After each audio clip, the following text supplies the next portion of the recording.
Assalamualaikum, kali ini di materi PKN kelas 8 minggu ke-5 dan ke-6 akan dibahas mengenai peraturan perundang-undangan dalam sistem hukum nasional.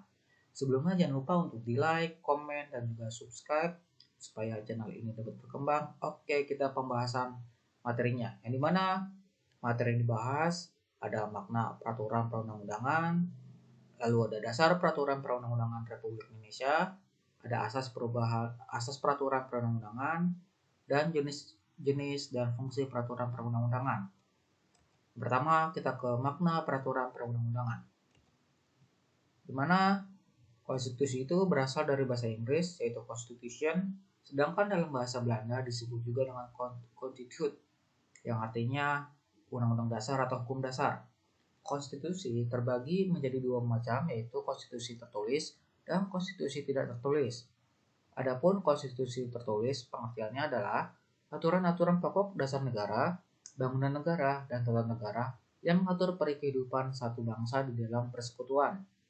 Konstitusi tidak tertulis disebut juga konvensi, yaitu kebiasaan ketatanegaraan yang sering timbul dalam sebuah negara. Adapun contoh dari konvensi itu dalam ketatanegaraan Indonesia antara lain pengambilan keputusan di MPR, Majelis Permusyawaratan Rakyat, berdasarkan musyawarah untuk mufakat pidato Presiden setiap tanggal 16 Agustus 45 di depan sidang paripurna DPR, Dewan Perwakilan Rakyat, dan sebelum MPR bersidang. Presiden telah menyiapkan rancangan bahan-bahan untuk sidang umum MPR yang akan datang itu. Lalu di Indonesia itu UUD 45 pada dasarnya adalah suatu hukum dasar tertulis atau konstitusi negara. Ada pengertian dari hukum dasar itu adalah aturan-aturan dasar yang dipakai sebagai landasan dasar dan sumber bagi berlakunya seluruh hukum atau peraturan perundang-undangan dan penyelenggaraan pemerintahan negara pada suatu negara. Adapun UUD 45 pengertiannya adalah keseluruhan naskah yang terdiri dari pembukaan dan pasal-pasal. Antara lain ada pasal 11 aturan tambahan, di mana pembukaan terdiri atas 4 alinea yang di dalam alinea keempat itu terdapat rumusan dari Pancasila dan juga pasal-pasal UUD 45 terdiri dari 20 bab 1 sampai bab 16 dan 72 pasal 1 sampai 37 ditambah dengan 3 pasal aturan peralihan dan 2 pasal aturan tambahan. Bab 4 tentang DPA dihapus. Dalam amandemen keempat penjelasan tidak lagi merupakan kesatuan UUD 45. Lalu ada dasar peraturan perundang-undangan Republik Indonesia, di mana Pancasila itu sebagai landasan ideal, di mana maksudnya itu Pancasila sebagai dasar negara Republik Indonesia merupakan sumber dari segala sumber hukum yang berlaku di negara Republik Indonesia.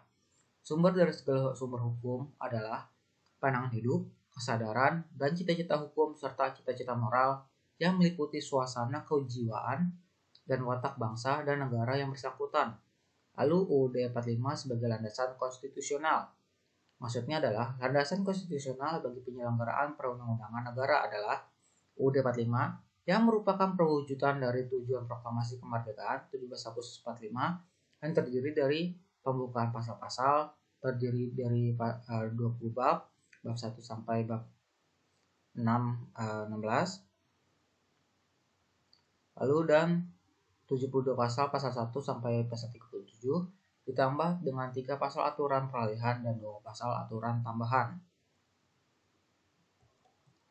Asas peraturan perundangan, di mana UUD 45 adalah bentuk peraturan perundangan yang tertinggi, sehingga semua peraturan perundangan itu di bawahnya tidak boleh bertentangan dengan UUD 45. Setiap peraturan perundangan harus berdasar dan bersumber dengan tegas pada peraturan perundangan yang berlaku yang lebih tinggi tingkatnya. Peraturan perundangan dari tingkat urutan yang lebih rendah merupakan penjabaran atau perumusan lebih rinci dari peraturan perundangan yang lebih tinggi tingkat urutannya. Hal ini berarti pula bahwa peraturan perundangan yang lebih rendah harus tunduk dan tidak boleh bertentangan dengan peraturan perundangan yang lebih tinggi. Lalu peraturan perundangan pada asasnya itu tidak dapat berlaku surut kecuali apabila dinyatakan dengan tegas dan demi kepentingan umum. Peraturan yang diundangkan kemudian akan membatalkan peraturan perundangan yang mengatur hal yang sama, yang setingkat atau lebih rendah. Hal ini berarti bahwa apabila ada 3 buah peraturan atau lebih yang isinya bertentangan atau tidak sesuai antara satu dengan lainnya, sedangkan peraturan perundangan tersebut sama tingkatnya, maka yang dianggap berlaku adalah ketentuan dalam peraturan perundangan yang diundangkan kemudian kecuali apabila dalam peraturan perundangan itu dinyatakan lain. Peraturan perundangan yang bersifat khusus mengesampingkan undang-undang yang bersifat umum. Peraturan perundangan hanya boleh dicabut, diganti, atau dibatalkan oleh peraturan yang sama atau lebih tinggi tingkatnya. Dalam penyusunan peraturan perundangan, diperhatikan konsistensinya, baik di antara peraturan perundangan yang mengatur yang sama, maupun di antara pasal-pasal dalam suatu peraturan perundangan. Dalam suatu peraturan perundangan harus ada kejelasan dan ketegasan mengenai yang ingin dicapai dari ketentuan yang bersangkutan. Peraturan perundangan dalam bentuk UUD, dalam bentuk undang-undang, tidak dapat diganggu-gugat. Ini berarti tidak ada badan atau siapapun juga berhak atau berwenang menguji secara material terhadap undang-undang tersebut. Lalu ada jenis-jenis dan fungsi peraturan perundang-undangan, di mana peraturan perundang-undangan yang di tingkat pusat ada UUD dan ketetapan MPRS, undang-undang, peraturan pemerintah pengganti undang-undang, peraturan pemerintah, keputusan presiden, keputusan menteri, keputusan kepala lembaga pemerintah non-departemen, kepala direktur jenderal departemen, keputusan kepala badan negara. Lalu peraturan di daerah, ada peraturan daerah provinsi, keputusan gubernur, peraturan daerah kabupaten atau kota, keputusan bupati atau wali kota. Ada fungsi aturan perundang-undangan di Indonesia. Pertama, Undang-Undang Dasar. Sebagai hukum dasar bagi pembentukan lembaga-lembaga negara, fungsi dan hubungannya antara satu dengan yang lainnya, mengatur hubungan antara negara-negara dengan warga negara, memuat cita-cita serta tujuan negara. Lalu, ketetapan MPR, berfungsi untuk mengatur tugas dan wewenang MPR sebagai pemegang kedaulatan tertinggi dalam negara RI, berdasarkan UUD 45. Lalu ada undang-undang. Fungsi undang-undang terdapat dalam pasal 3 ayat 3, TAP MPR nomor 3, garis miring MPR, garis miring 2000. Yang pertama, menyelenggarakan pengaturan lebih lanjut ketentuan dalam UUD 45 yang tegas-tegas menyebutnya. Dua, pengaturan lebih lanjut secara umum aturan dasar lainnya dalam batang tubuh UUD 45. Pengaturan lebih lanjut dari ketetapan MPR yang lebih tegas menyebutkan pengaturan di bidang materi konstitusi seperti organisasi, tugas, dan wewenang susunan lembaga tertinggi atau tinggi negara. Lalu ada peraturan pemerintah pengganti undang-undang atau Perpu, di mana Perpu ditetapkan oleh pemerintah dalam hal ihwal kegentingan yang memaksa, yang harus segera diatasi karena pembentukan undang-undang memerlukan waktu yang relatif lama, atau noodverordeningse, itu dari bahasa Belanda. Lalu atau hak presiden untuk mengatur kegentingan yang memaksa. Tidak selalu ada tidak ada selalu hubungannya dengan keadaan bahaya, tapi cukup apabila menurut keyakinan presiden terdapat keadaan mendesak dan dibutuhkan peraturan yang mempunyai derajat undang-undang.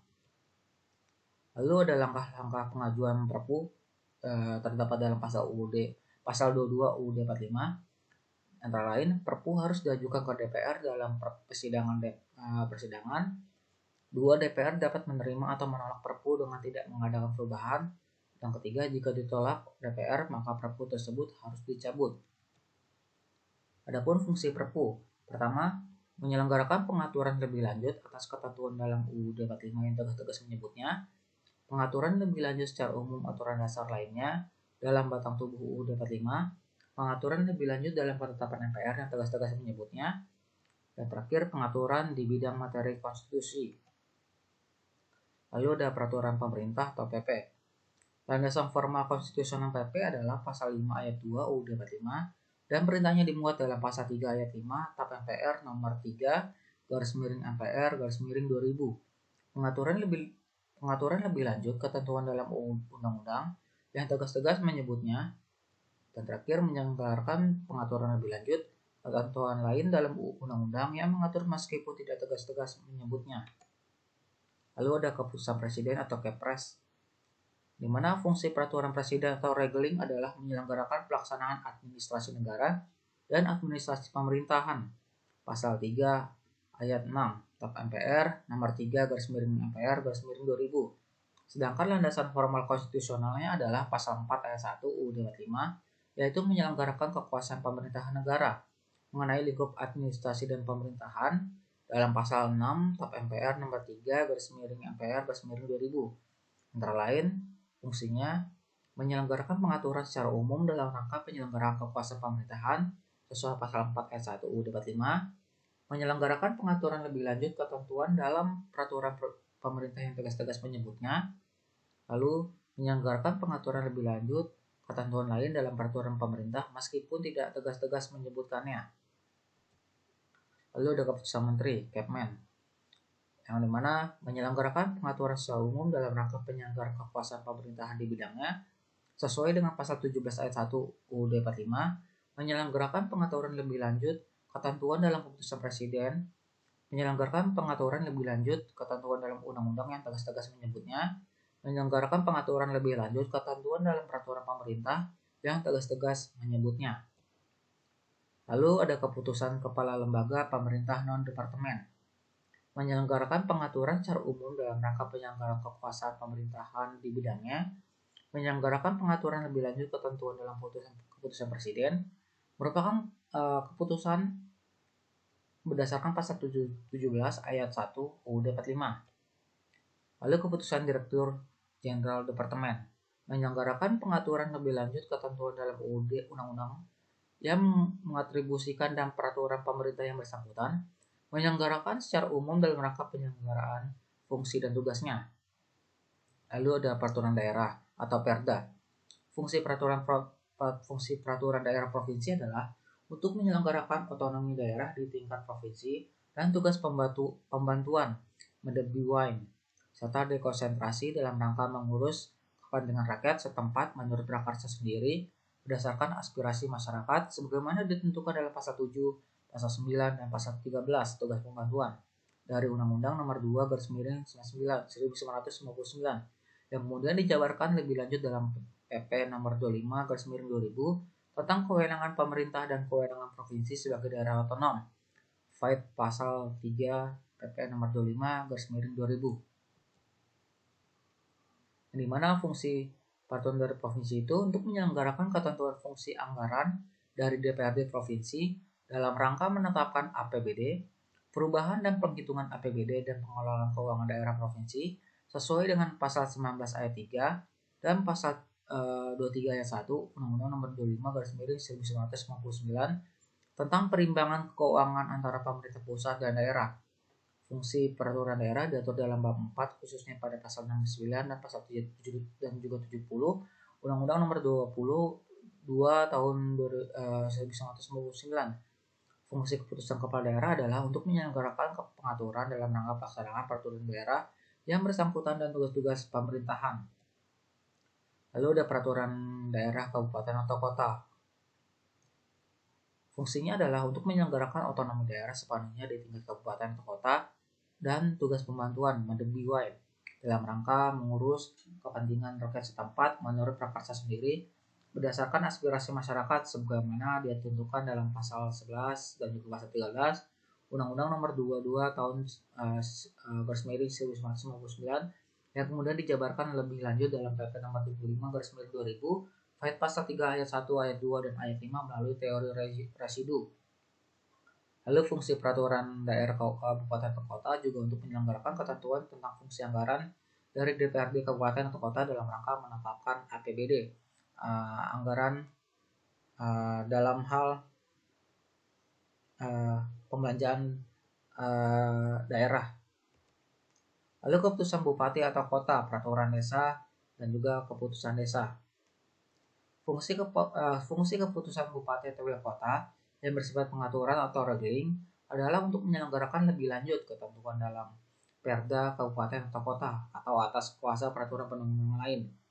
Lalu ada fungsi peraturan desa atau yang sejenis adalah untuk menyelenggarakan ketentuan yang mengayomi adat istiadat desa serta mengatur lebih lanjut ketentuan yang termuat dalam peraturan desa. Lalu ada keputusan kepala desa. berfungsi sebagai pelaksanaan keperaturan desa dan pelaksanaan kebijaksanaan kepala desa dalam pemerintahan, pembangunan, dan kemasyarakatan di desa. Lalu ada hierarki peraturan perundang-undangan. Ada UUD 45, Undang-Undang Dasar Negara Republik Indonesia tahun 1945. Lalu ada undang-undang atau UU atau peraturan pemerintah pengganti undang-undang atau Perpu. Lalu ada peraturan pemerintah atau PP, lalu ada peraturan presiden Perpres, lalu ada peraturan daerah terdiri dari peraturan daerah provinsi, perda provinsi, dibuat oleh DPR, dibuat oleh DPRD, Dewan Perwakilan Rakyat Daerah bersama dengan gubernur. Lalu peraturan daerah kabupaten atau kota, perda kabupaten kota dibuat oleh Dewan Perwakilan Rakyat Daerah, DPRD bersama dengan bupati atau wali kota. Peraturan desa atau peraturan yang setingkat dibuat oleh Badan Perwakilan Desa atau nama lainnya bersama dengan kepala desa atau nama lainnya. Jadi pada intinya peraturan perundang-undangan itu terdiri dari hal seperti ini, yang dimana yang paling tinggi itu hierarki itu urutannya, dimana yang urutan peraturan perundangan yang paling tinggi itu UUD 45, lalu di bawahnya ada Perpu, ada PP, ada Perpres, ada perda provinsi, perda kabupaten atau kota, lalu ada yang peraturan desa dan lain sebagainya. Jadi gitu. Jadi intinya seperti itu untuk urutan peraturan perundang-undangan, di mana masing-masing mempunyai fungsi dan peran masing-masing itunya dari peraturan tersebut, di mana dijalankan oleh masing-masing aparat pemerintahannya seperti itu. Misalkan Perpres itu oleh presiden, lalu ada perda provinsi, DPRD bersama dengan gubernur, lalu perda kabupaten kota dibuat oleh DPRD sama bupati wali kota, nah seperti itu. Oke, cukup sekian, terima kasih. Mohon maaf kalau ada kekurangan. Wassalamualaikum warahmatullahi wabarakatuh.